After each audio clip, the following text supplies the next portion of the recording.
பிரதமர் மோடி தற்போது road show மேற்கொண்டு வரக்கூடிய காட்சிகளை பார்த்துக் கொண்டிருக்கிறோம். மேலும் விவரங்களை செய்தியாளர் சிவபிரகாஷிடமே கேட்கலாம். சிவபிரகாஷ், ரோட் ஷோ பற்றிய மேலும் விவரங்கள். வணக்கம் ஷியாம்.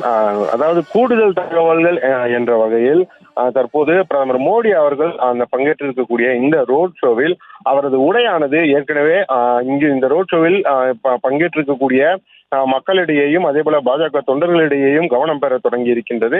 அதற்கு காரணம் தற்போது தமிழர்களின் பாரம்பரிய உடையான வேட்டி சட்டை ஆகியவற்றை அணிந்து கொண்டு பிரதமர் அவர்கள் தற்போது இந்த பிரச்சாரத்தில் ஈடுபட்டிருக்கிறார். சமீப காலங்களாக தமிழ் பற்றியும் தமிழர்களின் நிலை பற்றியும் தமிழர்கள் அடைந்திருக்கக்கூடிய வளர்ச்சி பற்றியும் தமிழர்களின் பாரம்பரியம் பற்றியும் தொடர்ந்து பிரதமர் அவர்களது பேச்சுகளில் இடம்பெற்றுக் கொண்டே இருந்தது. அது தமிழகத்திற்கு வரும்போது மட்டுமல்லாமல் எந்த ஒரு மிக முக்கியமான ஒரு பேச்சாக இருந்தாலும் சரி, பிரதமர் அவர்களின் எந்த ஒரு மிக முக்கியமான ஒரு உரையாக இருந்தாலும் சரி, அங்கு தமிழுக்கும் அதே மரியாதையை பிரதமர் அவர்கள் அளித்து வருகிறார். அந்த வகையில் தான் தற்போதும் கூட அவர் தமிழரின் பாரம்பரிய உடையான வேட்டி சட்டையில் தற்போது கலந்திருக்கக்கூடிய இந்த அவரது செயலானது இங்க இருக்கக்கூடிய பொதுமக்கள் மற்றும் பாஜக தொண்டர்களிடையே நல்லதொரு வரவேற்பை பெற்றிருக்கக்கூடியதையும் நம்மால் பார்க்க முடிகிறது.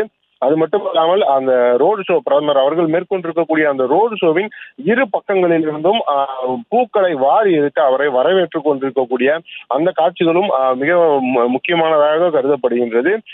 பொதுவாக இந்த ரோடு ஷோவை பொறுத்த வரையிலும் இந்த ரோடு ஷோ வந்து முதலில் தொடக்கத்தில் 4 மணி அளவிலேயே நடைபெறும் என்றும் 4 மணி அளவில் பிரதமர் சென்னைக்கு வந்து விடுவார் என்றும் கிட்டத்தட்ட ஒரு 6 மணி அளவில் ரோடு ஷோ முடிந்துவிடும் என்றும் எதிர்பார்க்கப்பட்டது. ஆனால் இறுதியாக 6 மணி அளவில் தான் அந்த ரோடு ஷோ ஆனது தொடங்கப்படும் என்று இறுதியாக திட்டமானது தீட்டப்பட்டிருந்தது. ஆனால் தற்போது இந்த காட்சிகளை அங்கு பிரதமர் அவர்கள் இந்த 6 மணிக்கு மேலாக வந்து தற்போது நடத்தி கொண்டிருக்கும் இந்த ரோட் ஷோவை பார்க்கும்போது மாலை வேளையில் மிகவும் ரம்யமான ஒரு காட்சியாகவும் இருக்கிறது. பேக்ரவுண்டில் பின்னாடி பார்க்கும்போது அந்த சூரியன் அஸ்தமிக்கக்கூடிய அந்த ஒரு சூழ்நிலையில் பின்புறத்தில் வானத்தில் மிகவும் வண்ணமயமான அந்த காட்சிகளும் அங்கே அரங்கேறி இருக்கின்றன. அதிலும் மிக முக்கியமாக தியாகராய நகர் என்பது எப்பவும் பிஸியாக இருக்கக்கூடிய ஒரு பகுதியாகவும் பார்க்கப்படுகிறது. அப்படிப்பட்ட ஒரு இடத்தில் மிகவும் ஸ்மார்ட் சிட்டி திட்டத்தின் மூலம் மேம்படுத்தப்பட்ட அந்த இடத்தின் காட்சியில் தற்போது அந்த பின்னணியில் பிரதமர் அவர்கள் வாகனத்தின் மீது நின்று கொண்டு அந்த ரோட் ஷோவை நடத்தி கொண்டிருக்கக்கூடிய காட்சிகள் பார்ப்பதற்கும் மிகவும் நன்றாக இருக்கக்கூடிய ஒரு சூழ்நிலையும் அங்கு நிலவுகிறது.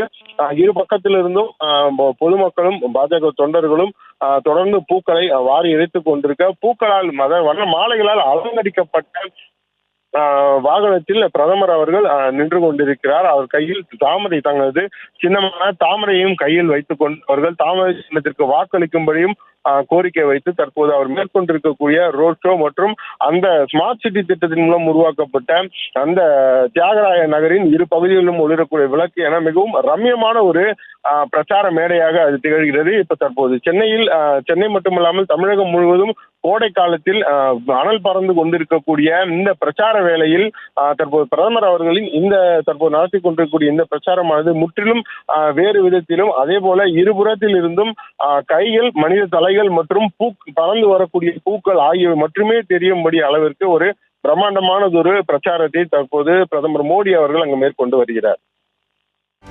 செய்திகளை உடனுக்குடனும் துல்லியமாகவும் தெரிந்து கொள்ள சப்ஸ்கிரைப் பண்ணுங்க.